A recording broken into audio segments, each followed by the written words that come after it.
Hello, this is Miss E 2.0. Pag-usapan natin ang life. Ibig sabihin, pag ito ay life, hindi tayo pwedeng mapagod, hindi tayo pwedeng non-stop.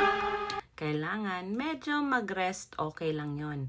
Pero stop or quitting is never an option. Bakit? Wala tayong mararating. Kailangan kayod, kailangan go, go, go lang. 'Di ba? Go, go, go mindset lang tayo para sa mga pangarap. Kung kayo ay medyo nahirapan paano mag-go, balik lang kayo sa umpisa kung bakit ninyo gawin yung dapat ninyong ginagawa.